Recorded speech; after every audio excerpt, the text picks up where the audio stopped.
ప్రభుని యేసుక్రీస్తు నామంలో మిమ్మల్ని ప్రేమతో ఆహ్వానిస్తూ ఉన్నాను. ప్రియులారా, భూమి మీద పుట్టిన ప్రతి మనిషి ధన్యుడిగా దీవించబడిన వాడుగా జీవించాలని కోరుకుంటాడు. అయితే నిజమైన ధన్యుడు ఎవరో ఈరోజు మనము వాక్యం ద్వారా వినబోతున్నాం. వినండి. వాక్యము కీర్తన 32:2. యెహోవా చేత నిర్దోషి అని ఎంచబడినవాడు, ఆత్మలో కపటము లేనివాడు ధన్యుడు. ఆత్మలో కపటము లేనివాడు ధన్యుడట. ఈ మాట ఎప్పుడైనా విన్నారా మీరు? ఆత్మలో కపటము లేకుండా ఎవరైనా జీవిస్తున్నారా? జీవించే వ్యక్తులను మీరు చూచారా? అలాంటి వ్యక్తులు ఈ భూమి మీద ఉన్నారా అని మనకు అనిపించగా మానదు.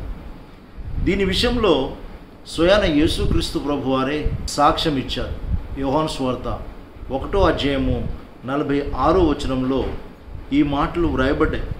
ఇదిగో, ఇతడు నిజంగా ఇశ్రాయేలీయుడు, ఇతని యందు ఏ కపటము లేదని నతానీయులను గురించి యేసుక్రీస్తు ప్రభువారు పలుకుతూ వచ్చారు. ఎవరి గురించి అండి? నతానీయులు. ఈ నతానీయులు అనే భక్తుని జీవితంలో, హృదయంలో ఎలాంటి కపటము లేకుండా జీవించాడు. ఇలా జీవించాడని స్వయాన యేసుక్రీస్తు ప్రభువారే సాక్ష్యం ఇస్తూ వచ్చారు. నేడు అటువంటి సాక్ష్యము ఎక్కడైనా మనము వినగలమా? అలాంటి సాక్ష్యం కలిగిన వారు ఎవరైనా ఉన్నారా? ఆత్మలో కపటము లేనివారు. ప్రియులారా, మన చుట్టూ ఎలాంటి వ్యక్తులు ఉన్నారో తెలుసా? స్వార్థపరులు ఉన్నారు, యుక్తిపరులు ఉన్నారు. కడుపులో ఒకటి పెట్టుకొని నోటితో తీయగా, మధురంగా, కేక్ వలె ఎంతో స్వీట్గా, ఎంతో తీయగా మాట్లాడుతూ ఉంటారు. ఇలాంటి వారిని ఏమంటారో తెలుసా? అవకాశవాదులు. అవకాశం ఉన్నప్పుడు తీయగా, మధురంగా మాట్లాడతారు. అవకాశం లేనప్పుడు వారు ఏంటో, వారి నిజస్వరూపం ఏంటో బయటపడుతుంది. దేవుని బిడ్డలను ప్రభువారు పావురంతో పోలుస్తూ వచ్చారు. నా పావురమా, నిష్కళంకురాలా అనే పదము ఎక్కడ చూస్తామంటే బైబిల్లో పరమగీతము 5:2 చూస్తాం. పావురము కపటము లేని పక్షి. గుర్తుపెట్టుకోండి ప్రియులారా, ఇతర పక్షులకును పావురమునకు మధ్య గొప్ప వ్యత్యాసము, గొప్ప తేడా ఉంది. సాధారణంగా పక్షులన్నిట్లో కూడా వాటి కడుపులో చేదు సంచి ఉంటుంది. అయితే పావురంలో మట్టుకు ఎలాంటి చేదు సంచి ఉండదు. కాబట్టి పావురము కపటము లేని పక్షి. విశ్వాసులలో చేదు, మత్సరము, పగ తీర్చుకునే స్వభావము ఎప్పుడు కూడా ఉండకూడదు. ఓ విశ్వాసి, ఓ విశ్వాసురాలా, నీ హృదయంలో, నీ తలంపులలో, నీ ఆలోచనలో పగ, ద్వేషము, చేదు, మత్సరము ఇలాంటివి ఉన్నాయేమో, ఇవి చేదు సంచు లాంటిది. చేదు సంచి మనలో ఉండకూడదు. అప్పుడే మనము ఆత్మలో కపటం లేని వారంగా జీవిస్తామని పరిశుద్ధ బైబిల్ గ్రంథము జ్ఞాపకం చేస్తూ ఉంది. ప్రియులారా, ఆత్మలో కపటం కలిగిన వారిని పరిశుద్ధ బైబిలు ఏమని పిలుస్తుందో తెలుసా? వేషధారులారా. వేషధారణ లేని దైవికమైన ప్రేమ, దైవికమైన స్వభావం మనలో నిత్యము ఉండాలి.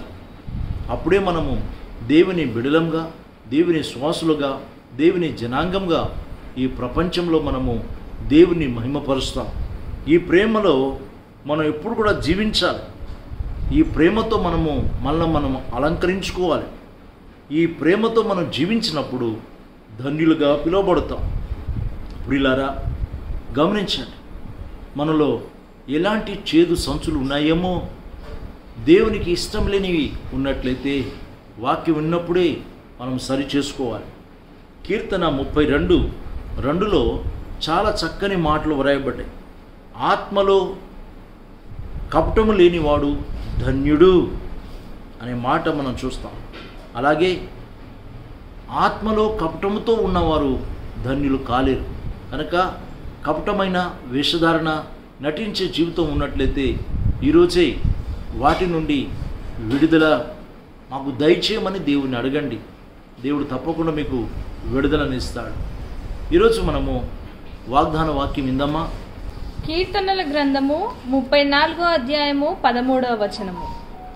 చెడ్డ మాటలు పలకకుండా నీ నాలుకను, కపటమైన మాటలు పలకకుండా నీ పెదవులను కాచుకొనుము.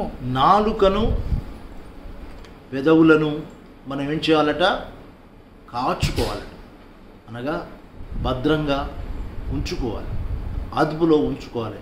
అప్పుడు మనము ధన్యులవుతాం. దేవుడు మనలను ఆశీర్వదించునుగాక. దైవాశీస్సులు. ప్రార్థన చేద్దాం. కళ్ళు మూసుకోండి. ప్రేమ కలిగిన తండ్రి, మహోన్నతుడైన మా ప్రభువా, ఈరోజు నాయన ప్రభువా, ఆత్మలో కపటము లేనివాడు ధన్యుడు.